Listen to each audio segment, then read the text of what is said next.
मैं तहसीन जी से एक चीज पूछना चाह रहा हूँ। वैसे तो कई सवाल इकट्ठे हो गए, पर एक चीज और, उसके बाद मैं तहसीन जी चाहूंगा आप आराम से सारी लेकिन बातों आप का। कांग्रेस का मत पूछो कि उन्होंने वहां क्रॉस वोटिंग क्यों की। नहीं नहीं, वो मैं नहीं पूछ उसमें ओडिशा में हमारा इस साइड वाली एक थी, रहा। मैं कांग्रेस के, देखिए देखिए 19% वाली एक थी। देखिए, कुछ नेता होते हैं कांग्रेस बीजेपी के, कुछ होते हैं जननायक, ठीक है ना।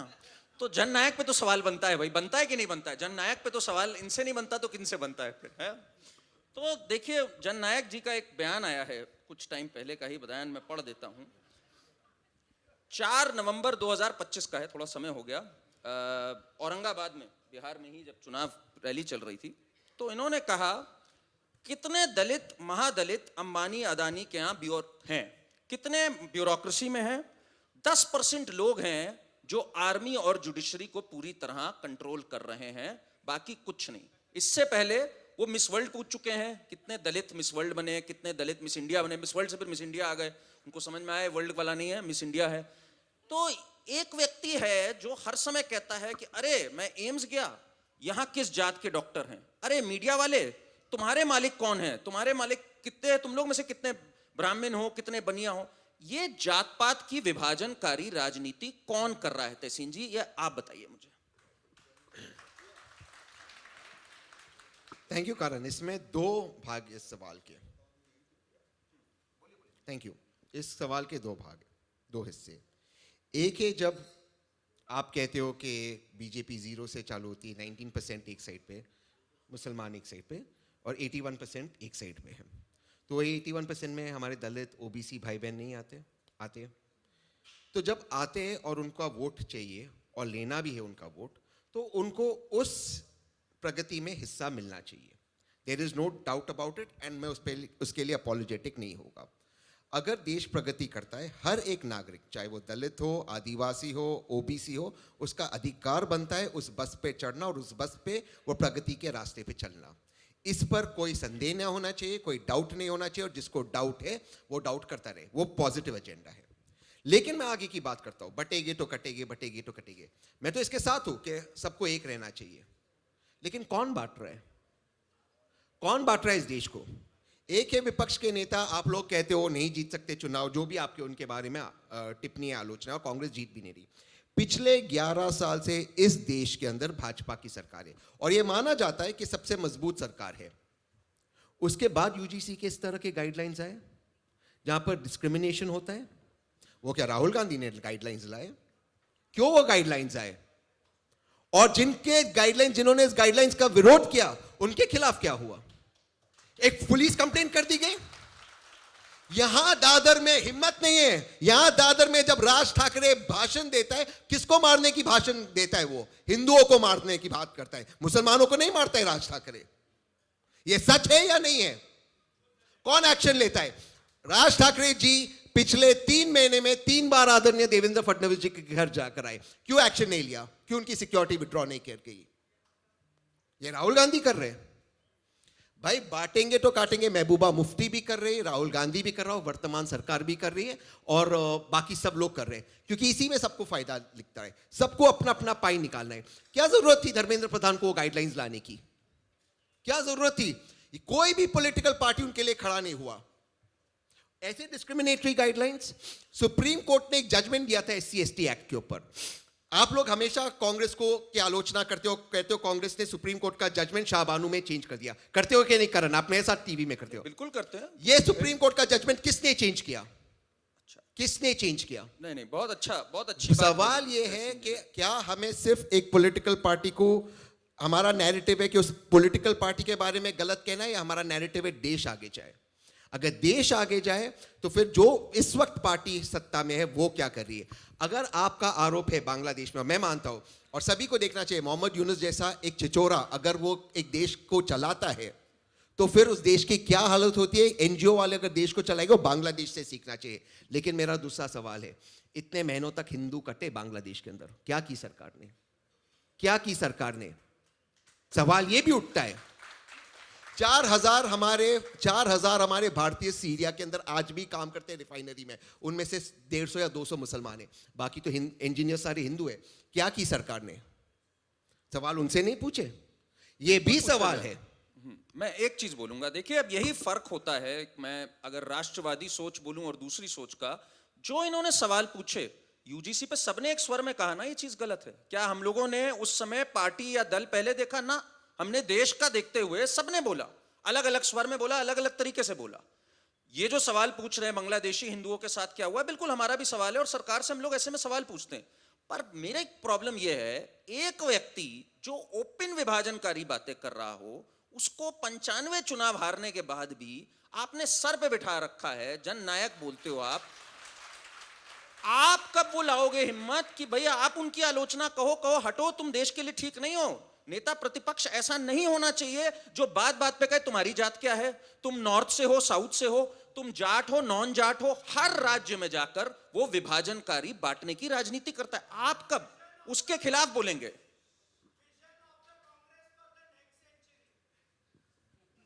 तो बहुत बड़ी बात कर दी, vision of the Congress of the next century. Next century तक रहेगी, नेक्स्ट डेकेड मुश्किल लग रहा है मुझे। सवाल क्या था उनका?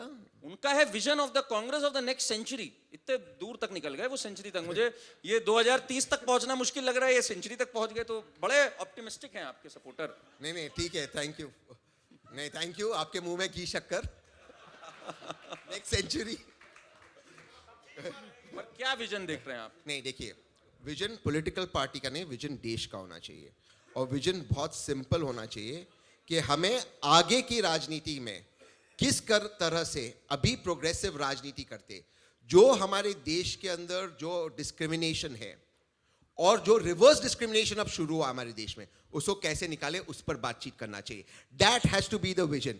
आज आप देखिए, 10 सेकेंड और लुगा करण भाई, अधिकतर जो ब्रेन ड्रेन आज हमारे देश के बाहर हो रहा है, जो अच्छे लोग देश छोड़कर जा रहे हैं किसी भी कारण, चाहे वो टैक्स का कारण हो, चाहे वो लैक ऑफ अपॉर्चुनिटीज हो, सोचकर घबराहट होती है। मेरा खुद का बेटा है, 3 साल का है, क्या अपॉर्चुनिटीज उसको मिलेगी, कैसे कंपीट कर पाएगा? अगर वो स्कॉलर भी है तो उसको 99% मिलेगा, तब भी उसको नहीं मिलेगा एडमिशन।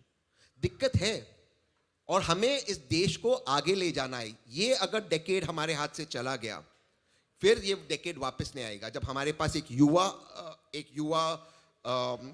यंग जनरेशन है, इस वक्त यंग डेमोग्राफिक्स है और देश प्रोग्रेस कर रहा है, वो 8 और 10% ग्रोथ जो अब देश का होगा, वो सबको परकोलेट करना चाहिए और वो हमारा मिशन होना चाहिए और डिस्क्रिमिनेशन हटना चाहिए। Correct, 10 second. हाँ बिल्कुल बिल्कुल अभिषेक जी। तहसीन भाई ने यूजीसी एक्ट और SC/ST एक्ट पे बात की। आपको पता है तहसीन भाई, जिस मंच पर हम बैठे हैं वो आदमी कांग्रेसी घोषित हो गया, हमने इतना विरोध किया। सामने नीरज अत्री भैया हैं, ये समाजवादी घोषित हो गए और मुझे आरजेडी वाला घोषित कर दिया गया। इस तरह का विमर्श चलने लगा। इंपॉर्टेंट ये नहीं है भाई, मुझे संघी भी घोषित किया था। नहीं वो ठीक है, राष्ट्रवादी होता है, गलत का विरोध करेंगे, किंतु आपने मेरे एक प्रश्न का उत्तर नहीं दिया। क्या डर का माहौल पैदा नहीं होगा जब बिहार, बंगाल या पश्चिम बंगाल या पूर्वी बंगाल, आप पूरे बांग्लादेश इंडियन सब कॉन्टिनेंट में, वहां का हिंदू मुस्लिम अलग नहीं है भाई, वो 1947 में बटा है। और जब हम ऐसे सड़कों पर नारा सुनेंगे सरतन से जुदा, सरतन से जुदा, जो कि हुआ नहीं हुआ उसके बारे में पता नहीं है, तो फियर लोगों के मन के अंदर जाता है। एक ही लाइन में इसका जवाब दूंगा और 2 उदाहरण के साथ एक ही लाइन में उसका जवाब दूंगा। 2 नाम, हुमायूं कबीर, 1 नंबर का घटिया फटीचर इंसान है, वो अब बाबरी मस्जिद वेस्ट बंगाल में बनाना चाहता है। सुन लीजिए और उसको फैक्ट चेक कीजिए। उसको सीआरपीएफ की सिक्योरिटी मिली, केंद्र सरकार की। क्यों भाई?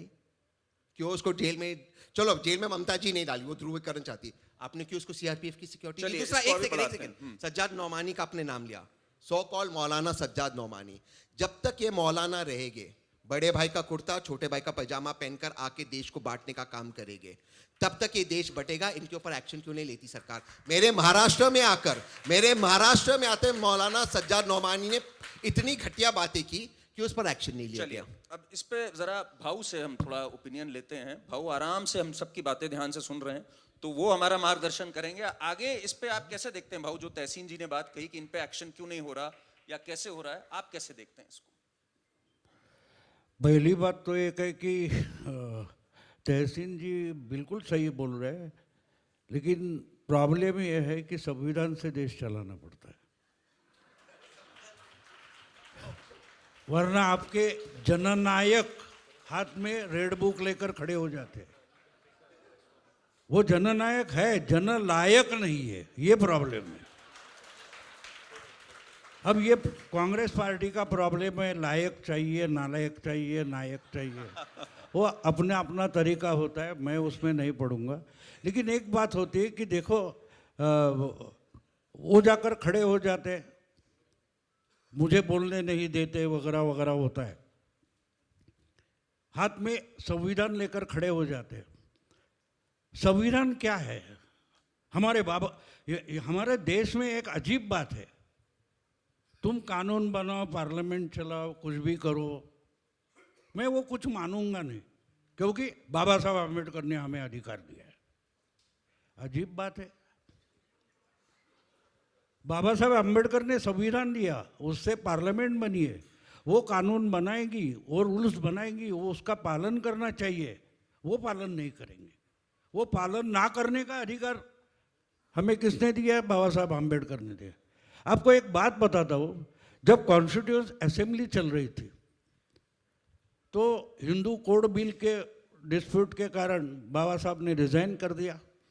उनका अधिकार था, एक मिनिस्टर रिजाइन करता है तो उसको अपना पक्ष वहां पेश करने का अधिकार होता है, लेकिन कुछ रूल था कि भाई 1 घंटा 2 घंटे पहले उसका तर्जुमा देना पड़ता है। तो उन्होंने वो लिखित भाषण नहीं दिया था, तो डेप्यूटी स्पीकर थे अनंत शरण अयंगार, उन्होंने बोला आपने रूल के मुताबिक पहले भाषण लिखित नहीं दिया है तो मैं आपको बोलने नहीं दूंगा। बाबा साहब आम्बेडकर टेबल पर खड़े होकर नाचने नहीं लगे थे, उन्होंने वो पटल पर रख दिया, निकल गए, बाहर रख के मीडिया को भी अपना तर्जुमा दे दिया। आज उसी बाबा साहब आम्बेडकर का जो एक्शन है, कृति है, वो भी एक संविधान है। क्या हम उसके तहत बिहेव करते? ये हर दिन उस संविधान को बेइज्जत करते हैं जब पार्लियामेंट का काम विचलित करते हैं। यानी आपको एक बात समझना जरूरी है कि हमारे देश में शब्दों का कोई अर्थ है कि नहीं, मुझे कभी कभी समझ में नहीं आता कि संविधान संविधान बोलेंगे लेकिन संविधान के तहत नहीं चलेंगे। मुझे आईपीएल खेलना है, लेकिन आईपीएल में मैं फुटबॉल खेलूंगा, अब क्या करोगे बोलिए? ये जननायक है, हंसो मत, मैं जननायक की बात कर रहा हूं। वो खड़े हो जाते, पर्चा देते कि मुझे क्रिकेट खेलना है, और मैदान में आ गए तो बोले नहीं आज मुझे, यानी पार्लियामेंट का पिकनिक स्पॉट बना दिया है। और हम देखते रहे, क्यों देखते? क्या गोली चलाए? आपने जब पूछा तहसीन ने कि राज ठाकरे ये बोला वो बोला, बहुत सारे कोई और हुमायूं कबीर वगैरह होगा, वो ठीक है, लेकिन जिसको, मैं आपको एक बढ़िया बात बताता हूँ, प्रॉब्लम क्या होता है, जो जिम्मेदार नहीं होता ना उसको, उसके लिए कोई प्रॉब्लम है नहीं। जो जिम्मेदार होता है, हम लोग, अरे घर में एक मिडिल क्लास का इंसान है, घर में अगर पासपोर्ट के चेकिंग के लिए पुलिस हवलदार आ जाए तो पहले उसको कागज दिखाने से पहले दरवाजा खोलेंगे, इधर उधर देखेंगे, मेरे घर में पुलिस आया, 4 लोग देख रहे हैं क्या। इतने हम कानून से डरते हैं, पुलिस थाने में जाने से डरते हैं, कोई माफिया बिल्कुल नहीं डरता। ये कानून की इज्जत है हमारे यहाँ। तो ये बिल्कुल समझना जरूरी है कि ये क्यों नहीं हो रहा है, उसको क्यों नहीं कर रहे, और क्या करे, क्या करे बोलिए आप। कानून से हर इंसान हाथ बांधा हुआ है। वो जो मुझे नाम याद नहीं, गोगोई करके कर्नल वगैरह था, उसने जीप के आगे उस टेररिस्ट को बांधा था, मेजर गोगोई, तो उस पर कितना कितना बवाल किया गया, लेकिन उसने जो हासिल किया कि जो अटके थे वहाँ पुलिस के, हमारे पुलिस या आर्मी के लोग थे, उनको वो सुरक्षित वापस लेके आया, वो वहाँ कोई नहीं देख रहा है।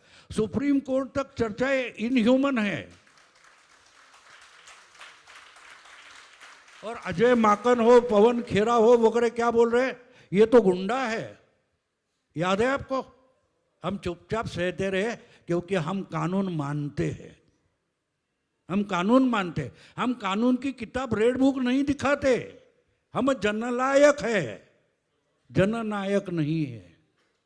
ये बात समझ लो। शब्दों का इस्तेमाल बहुत भारी होता है, लेकिन क्या वो हमारे समझ में भी आता है? तो इसलिए ये सब शब्दों का खेल होता है। ये सब शब्दों का खेल होता है। हम यहाँ बैठेंगे, कोई टीवी पर बैठेगा, कोई यूट्यूब पर बैठेगा और बात करेगा। अरे हमको 5% लोग सुनते तक नहीं है, सुनते तक नहीं है। और हम एक तरीके से वो क्या बोलते हैं, खुजली होती है ना, ये सब खुजली चल रही है। वो एक तरीके का फोड़ा होता है, मुझे हिंदी में क्या बोलते हैं, हम मराठी में उसको गड़ू बोलते हैं। तो वो गलत जगह आ जाता है सर, बिल्कुल गलत जगह आ जाता है। और वो स्किन टाइट हो जाती है ना, तो उसको हाथ भी लगाने की हिम्मत नहीं करते। लेकिन उसके 1 इंच पहले अगर हाथ लगाओ तो गुदगुदी होती है। उसको मैं डिबेट बोलता हूं। प्रॉब्लम को हाथ लगाने की हिम्मत नहीं है। थोड़ा पीछे से हाथ लगाओ, बड़ा अच्छा लगता है। बहुत बहुत शानदार। तो सवाल जो है वो वहां जाकर हाथ लगाना पड़ता है। और जब वो उसमें मराठी में, मुझे अभी मराठी में हमारे यहाँ एक आटे का एक कुछ बना के उधर लेप लगाते हैं, वो जल्दी पक जाए, पकने के सिवा वो फोड़ नहीं सकते, तोड़ नहीं सकते, पोटिस।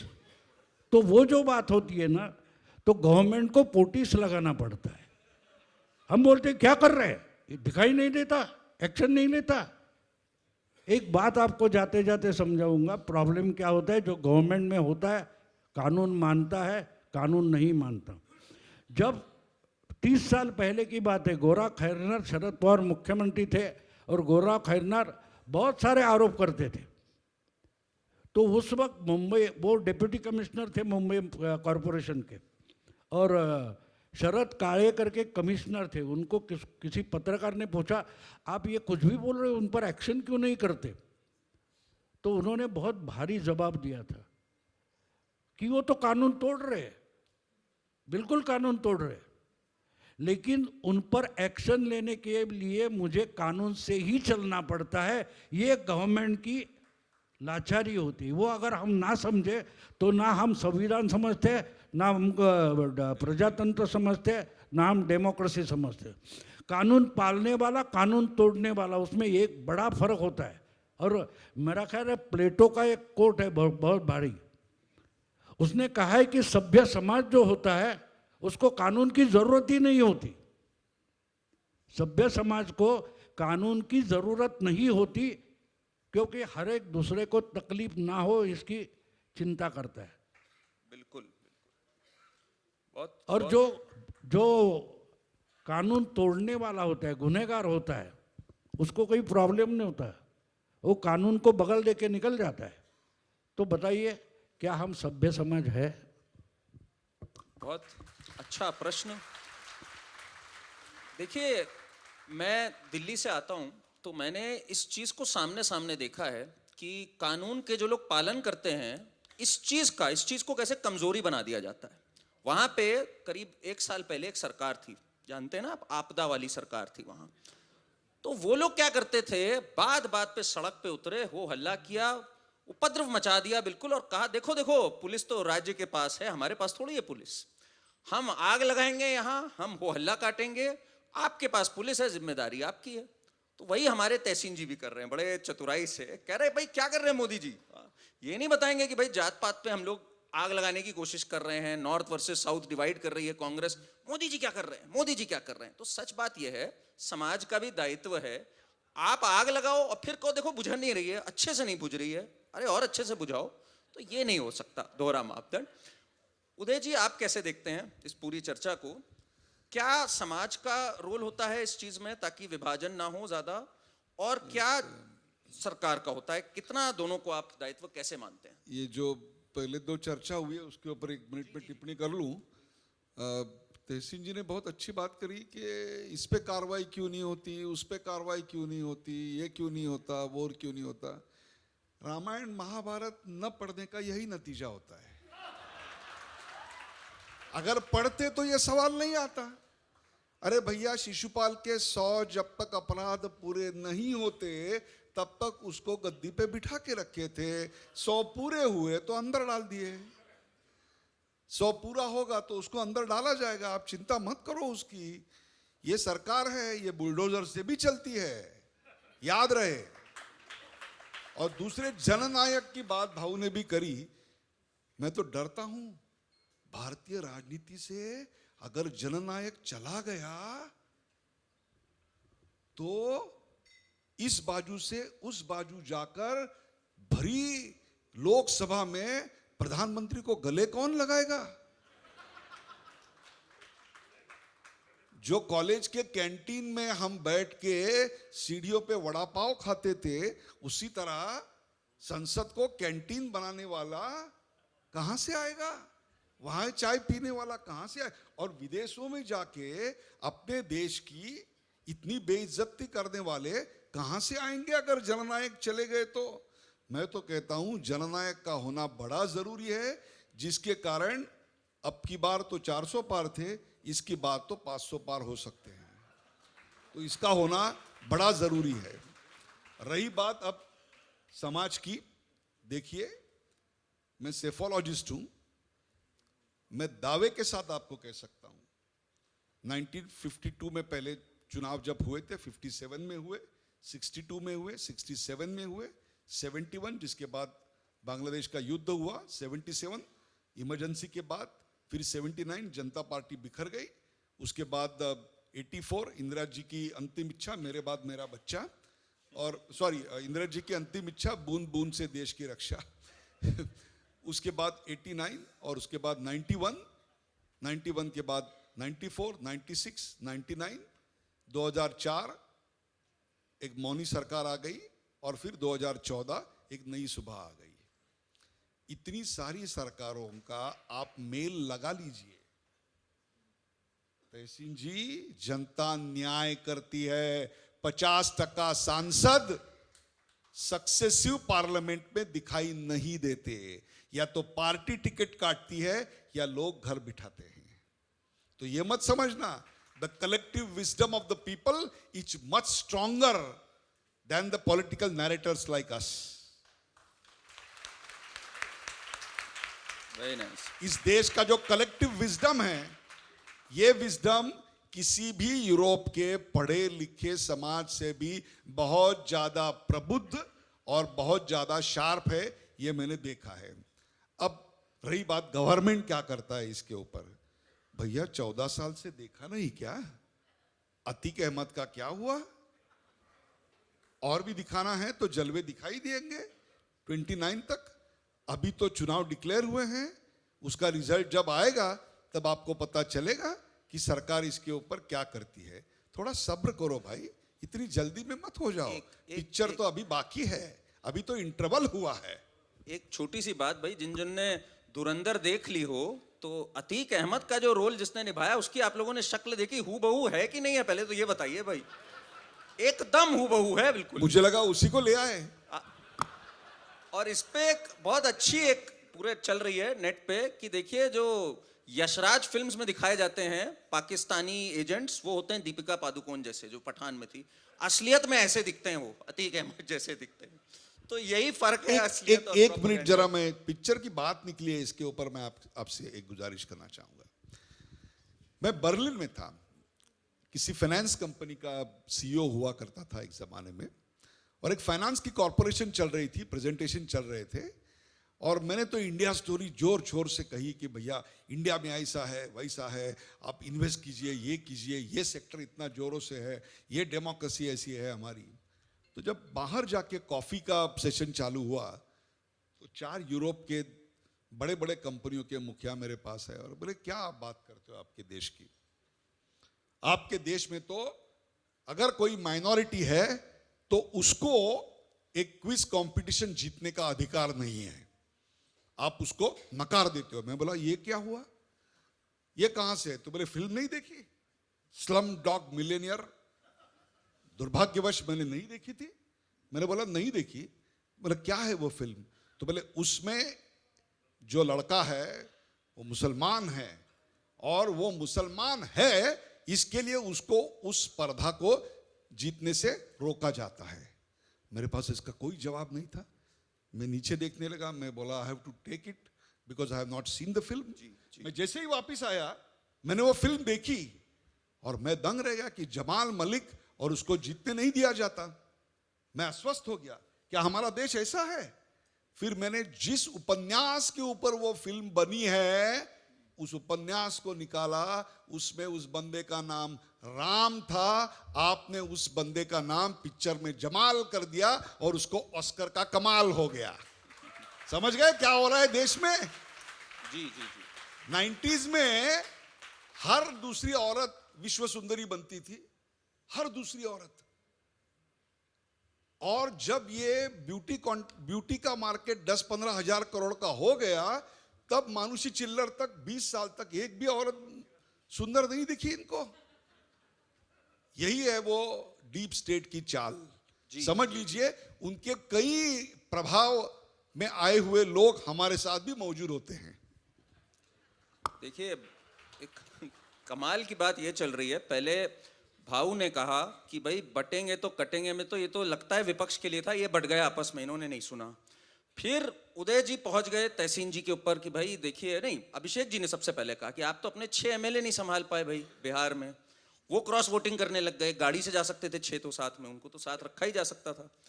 अब इन्होंने कहा कि भाई तहसीन जी ने रामायण महाभारत नहीं पढ़ी। अब अगला स्टेप, तहसीन जी मुझे माफ कीजिएगा पर मेरे तो दोनों ही भाई हैं, आपके यहां भी पहुंच सकते हैं लोग कि भाई ये दोनों भाई शहजाद और तहसीन ये भी आपस में बढ़ गए क्या? फले फूले कटेंगे कभी नहीं। पर जब मैं शहजाद से बात करता हूं वो कहते हैं भाई वो तो महाभारत में भी था, मैं पांडव हूं ये कौरव हैं। तो भाई आप किस तरफ हैं धर्म युद्ध में, जरा मुझे ये समझा दीजिए। मैं देश की तरफ हूं। अब सवाल ये है कि कहा गया कि आपने रामायण नहीं पढ़ा, महाभारत नहीं पढ़ी, जो भी है, आप तो मुझे व्यक्तिगत तौर से जानते हो। जी, जी। लेकिन आपने क्योंकि कृष्ण जी का उदाहरण दिया, कृष्ण जी कभी रोते हुए नहीं गए कि मुझे ऐसे कहा कि 100 गाली सहोगा, 101 में सुदर्शन चक्र निकाला, काट दिया, विक्टिम कार्ड नहीं खेला। यहां पर सबसे ताकतवर लोगों के पास, हम सबके पास क्रेडिट कार्ड, डेबिट कार्ड होता है, सरकार में बैठे सबके ताकतवर लोगों के पास विक्टिम कार्ड है। जब देखो तो नेहरू जी ने ये किया, इन्होंने ये किया, राहुल गांधी ने किया। भैया आप सत्ता में हो, आप 2014 में बोल देते आवाम को, पब्लिक को कि मुझे अगर राहुल गांधी काम करने देंगे तब मैं प्रधानमंत्री बनूंगा, अगर मुझे काम करने देंगे तब मैं गृह मंत्री बनूंगा। आपने तो नहीं बोला ना, आपने कहा मैं करूंगा काम। अगर मैं काम करूंगा तो कीजिए काम, फिर आप विक्टिम कार्ड क्यों खेल रहे? मेरे भगवान राम जब जा रहे थे 3 दिन तक उन्होंने तपस्या की, वरुणा जी की 3 दिन तक तपस्या की। 3 दिन तक उन्होंने उनसे मांग की कि मुझे राम सेतु बनाना है, नहीं सुने, तब निकाला ब्रह्मास्त्र। आगे वरुणा जी इंसान का रूप लेकर उनके चरणों में, तो निकालिए ब्रह्मास्त्र। फिर आप कहते हो कि कानून से चलेगा। सर कहते हैं बिल्कुल कानून से ही चलेगा देश, कानून से ही चलेगा। कानून से ही बना था ना यूजीसी गाइडलाइंस, कानून से ही बना था ना, कानून के विपरीत तो नहीं बना था। सबने यहां पे उसका प्रोटेस्ट किया। अगर कानून गलत बनता है तो मेरा कर्तव्य है उस कानून का प्रोटेस्ट करना, और किसी की ताकत नहीं मुझे रोकने की अगर गलत कानून बनता है। कानून नहीं गलत था, कानून नहीं गलत था, यूजीसी गाइडलाइन कानून का इस्तेमाल करने वाला उस वक्त गलत गया था। ये कानून आपका गलत नहीं था सर, ये आपका डिस्क्रिमिनेशन है। यूजीसी गाइडलाइंस गलत था, है और रहेगा, and there is no question about it. आप किसी को बोलो कि अगर 2 बच्चों के बीच में झगड़ा हो गया, जो फॉरवर्ड कास्ट का बच्चा है वो ही गलत है, तो वो गलत है, उस पर कोई जस्टिफिकेशन नहीं होगा। I am sorry sir. तो ये जो चीजें हैं, इसमें तो राहुल जी का कोई रोल नहीं था। मैं मानता हूं मुझ में 100 कमियां हैं, मैं मानता हूं मुझ में 100 कमियां, and I want to improve for the country.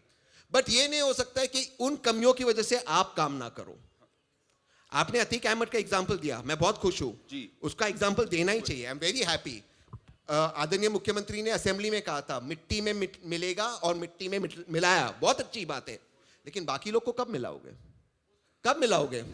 चलिए तहसीन जी, जरा कुछ सवाल हैं पब्लिक के। एक मिनट, शांति से प्लीज। जनता के कुछ सवाल हैं। सबसे पहले प्रश्न है वसंत शेट्टी जी का।